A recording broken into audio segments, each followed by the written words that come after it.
everybody, and welcome to another exciting, hair-raising, fun-filled episode of Radiorama, where, as the name implies, I show you how to work on radios.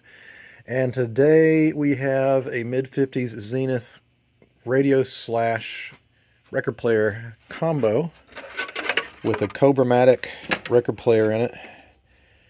And it was donated to us by one of our members, Kyle. And there's good things and bad things. The good things is that Kyle's a record player guy and got the record player working, so I don't have to worry about that. The bad news is that the tuning dial string is messed up, and also the tone control knob, which is this guy, has its base snapped off.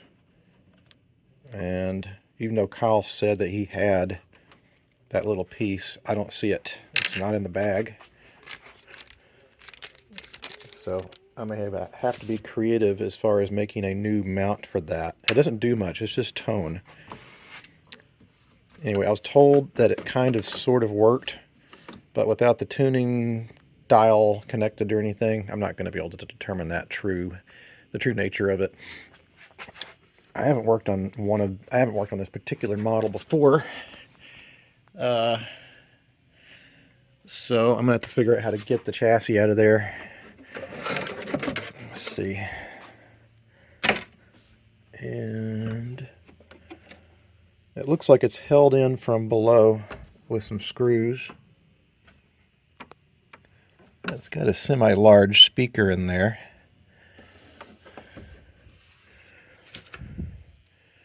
Looks like all the hardware is missing as well. How is this held in? Probably has screws up from above. Let me get my flashlight out and take a look. Yeah, there's screws holding the record player in. As far as the radio goes, 1, 2, 3, 4, 5 tubes. Not much to write home about. But it is a Zenith, and they tend to be pretty good quality. They tend to always work. They're not very fussy. I think what I might do to make my life easier is I'm going to temporarily detach that so that I can fold this lid back so I can get things out. And I might just move it over here where I have more room to work. Alright, that wasn't too bad getting that out of there. Made December 9th, 1954, so this is a 1955 model. It's the same kind of speaker that Zenith used in a lot of their upper level high fidelity units.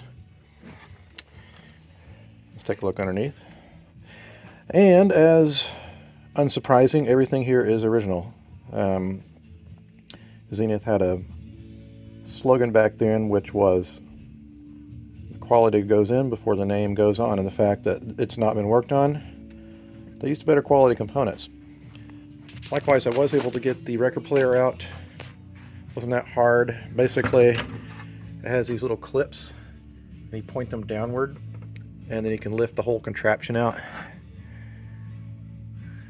I don't know, Kyle said he'd worked on this thing, but it doesn't look like it. I mean, I believe him.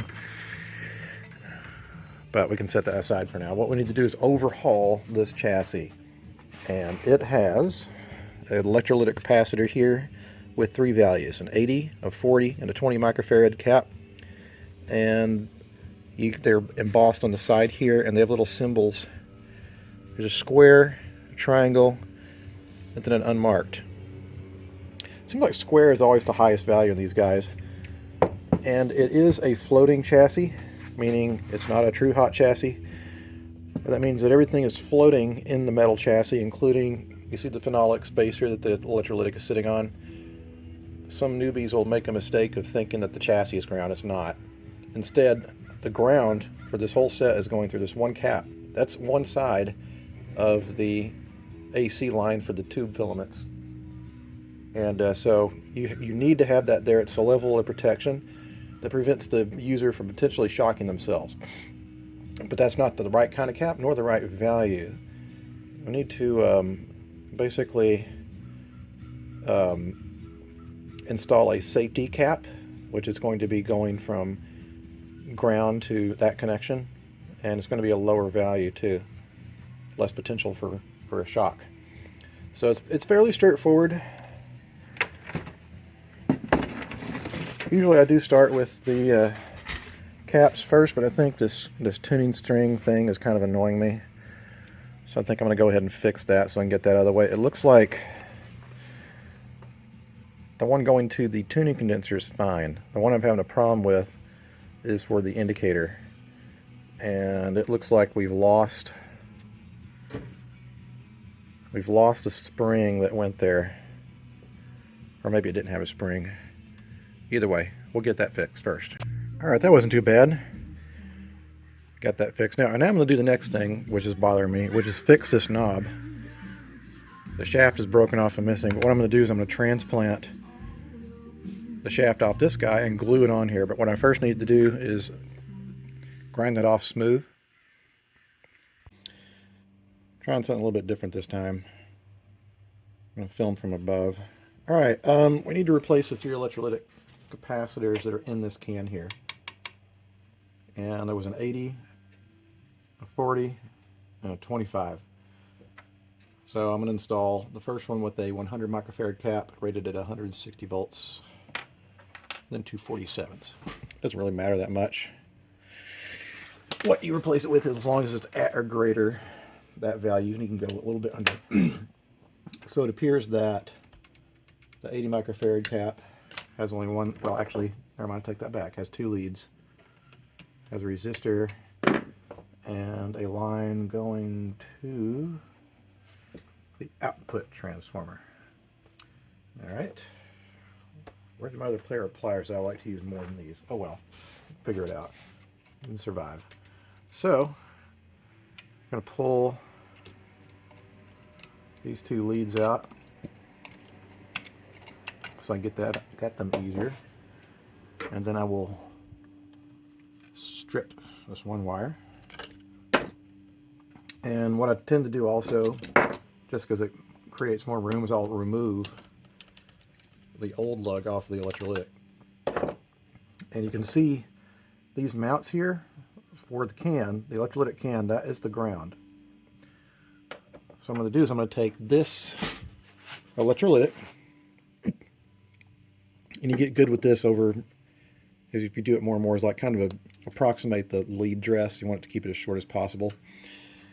And what I want to do is attach it right at this negative here. It's best if you can try to wrap the lead around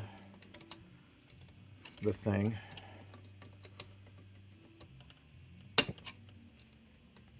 One of my friends said I should do a live show, and I was like, are you kidding me?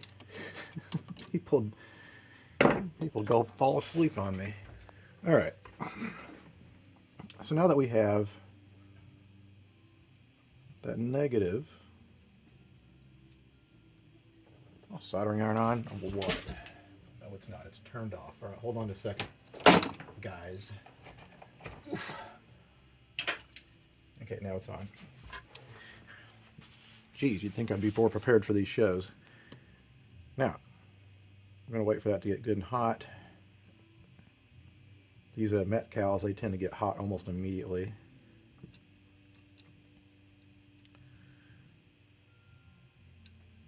Alright, well, that kind of fell off, so I need to reposition that. There we go. So now we have that negative going to the ground. And then we're going to neatly fold over my positive leads. And both of those will attach to the new positive of the new electrolytic.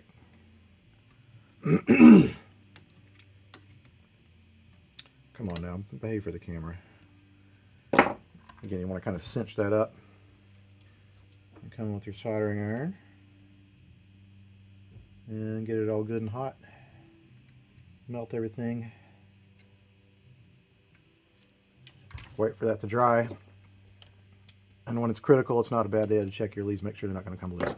Anyway, we're going to do that for the rest of these electrolytics. This is an awkward set to film from above because it's so narrow. So I hope that made sense. All right, so I've replaced all three of these electrolytics as well as the 2 ground cap. Before I get too much further, and I'm looking, there's not much more to do. There's just a few more capacitors. I want to test it to see if it actually works. So I'm going to turn it on, plug it in, plug it in, then turn it on and see if it works. Here goes nothing. I believe in just going for broke. So let's go ahead and turn it on and see if we have any filament. Yep, we have filament. I got a jury-rigged antenna hooked up, so I might not pick much of anything. I'm not concerned about that.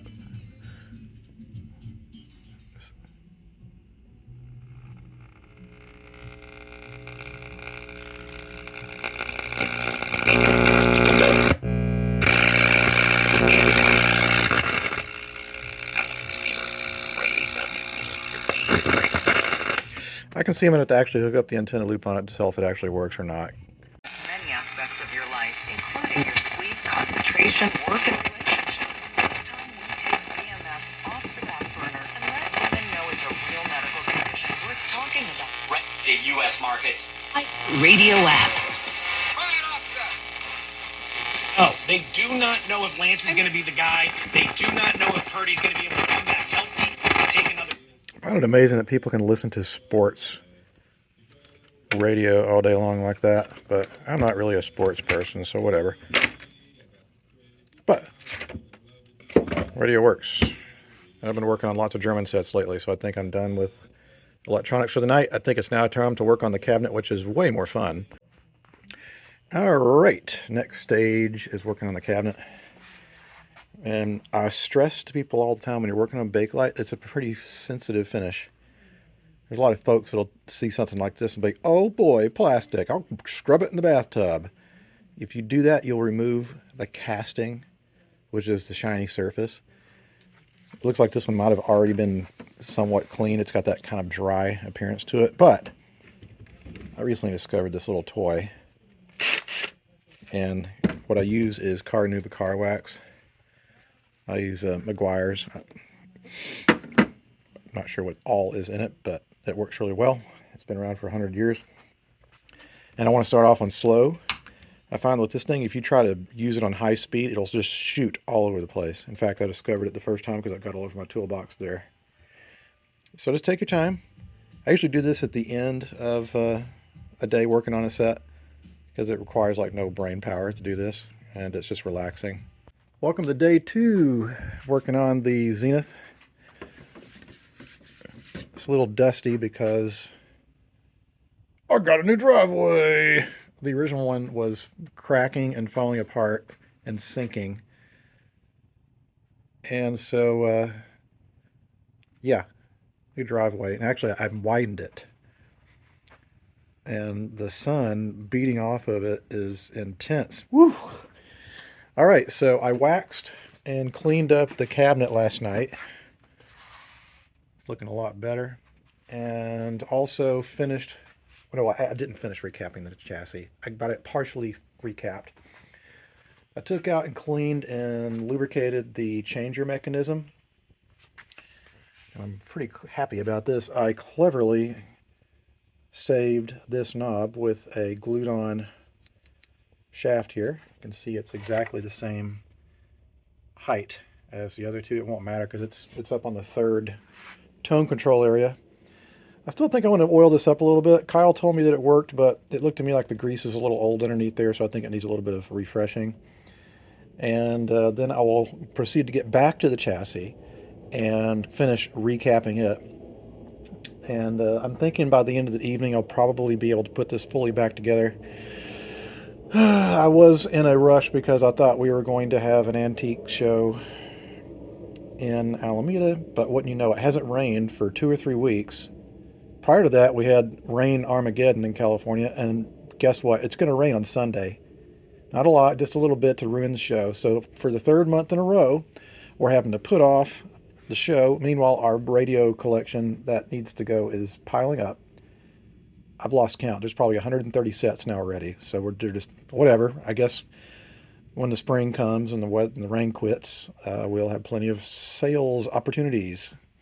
All right, so again, I'm gonna, as I mentioned, come in here and just like re-wet anything that moves. You don't want to go too crazy. You can see there's a little hole here for the motor bearing. Let's get a little oil in there. Dee-dee-dee-dee-dee. Just going around, getting things just a little bit wet. Make sure everything's gonna move nice and good. I know that's like grammatically incorrect, but whatever. My mom was an English teacher. She'd probably be very disappointed to see how badly my grammar has deteriorated over the years, especially into my adult and even middle age years. So that's all I'm going to do for that. I'm probably going to take the platter off and see what the bearings underneath are doing, if they need to be touched up a little bit. And let's see, where's the connection for AC? It's here, so I can hook up some death wires and see if it cycles through before I put it back in the cabinet. Okay, I was able to confirm actually the record player does work. So Kyle didn't lie to me. Thank you, Kyle. Anyway, so I think, ooh, I just noticed something. That bearing cover needs to go back in, so I'll put that back in. That'll make it go even smoother, but it seems actually it's pretty smooth. It's pretty quiet. All right, well, there's nothing really to write home about here. All I did is I replaced the last remaining capacitors. When you see these guys, these ceramic disc guys, yeah, they're capacitors. We don't need to worry about them. They're fine. Unless you physically crack them or something. What I need to do is clean the volume control pot. And I'm going to use some cleaner. I've not been showing the can in a few episodes because people have been giving me a hard time about it. But yes, I'm using WD-40. I've had so many people that are like, "You'll be sorry." I've been using this stuff for 20 years. I've never had a problem using it on electronics. Because most of it's just kerosene. And that evaporates real quick. Likewise, when I get the switch here from phono and radio here. There we go. Now, I think what I'll do is I also need to clean the tone control pot. As I do it sloppily one-handed. Seems funny that they would have this sit upright like that with the exposed shaft there like that. I'm trying not to shoot the cone, the paper cone. There we go. It doesn't seem to be turning that nicely. I think I might oil that a little bit. So I guess I'll take my Zoom spout oil. Give it a little scotch there, and likewise I want to get the bearings on the tuning condenser front and the back. And let's see here. Probably just get a little bit of oil on this too. Taking care not to get anywhere near the surface that has the string on it. There, that's all turning a lot nicer. I think I'm going to clean the chassis just for the hell of it. I always do it. That means cleaning the tubes, clean the metal, all that good stuff. You know, give it a little love. It's been 60 years since this thing's been factory new. Look how clean that is. It's like no corrosion or anything. This looks like it just came out the factory line, so probably spent all its life in California where it's all dry. So, except for this year where we had like 2 feet of rain last month or something crazy like that. But it's all good and cleaned up and electrically restored. So I think it's time to at least test this before I put it back together, because it's a little bit more of a pain to put it back in that case. I'm gonna just make sure the radio still works. All right, well, here we go. I'm gonna see if it still works. I see the filaments are coming up already. It does not have a pilot light, so there's nothing to watch glow brilliantly except for these little tubes. Too loud. Tonight at Madison Square Garden against the Knicks, sat out Monday against Brooklyn with left.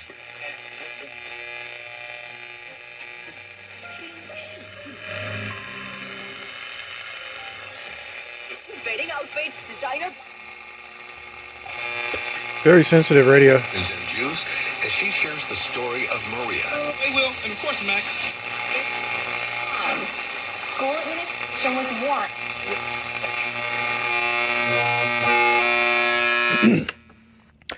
I would love to live back in the era where we didn't have wall warts and fluorescent and LED fixtures and all that stuff. Because AM, I remember when I was a kid, sounded much better. And all this interference gives that, can really pollute some of the AM reception. But as a radio, it's pretty healthy. I anticipate the person that gets this is going to listen to records most of the time and not AM radio anyway. It's time to do final reassembly. I also clean the interior. I don't know. I'll clean the areas that no one ever sees, but I know it's there. And if, you know, part of me, the satisfaction is knowing you just did the job all the way, even the stuff that no one sees. Because then you know it's been fully cleaned up and refurbished. It's as good as it can hopefully be as being a new radio, or in this case, radio record player combo. I think I'm going to put the radio chassis in first because I noticed the plugs and everything were not easy to get off once I tried to remove the radio first because all the plugs were coming out of the record player. All right, so I decided to do a test of everything before I put the cover back on. Seems to be actually pretty happy. When the things you plan need a helping hand, I will understand always. Got a good tonal quality to it. Some of these record players sound like crap. That seems to be not the case with this guy. All right, so I'm going to put the cardboard cover back on this, and then we'll do a final button up. I might even do a little final polishing, and then this guy will probably be good to go.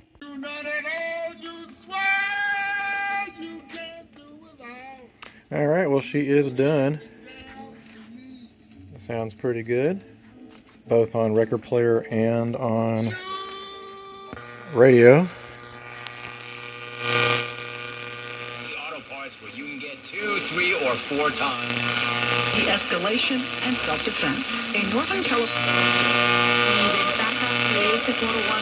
So, they got pretty good receivers. Anyway, I spent some quality time last night with the buffer. Come on now, close. Oof. Trying to get the case just as shiny as I could. It's a big honking piece of Bakelite. But it certainly looks a lot better than it did. Anyway, that concludes this episode. I know it was a little on the shorter side. This was kind of a cut and dry project. But thanks for watching anyway. If you have any questions or comments, you can leave them down below. And until the next time a radio comes across the workbench, I'll see you next time. Adios.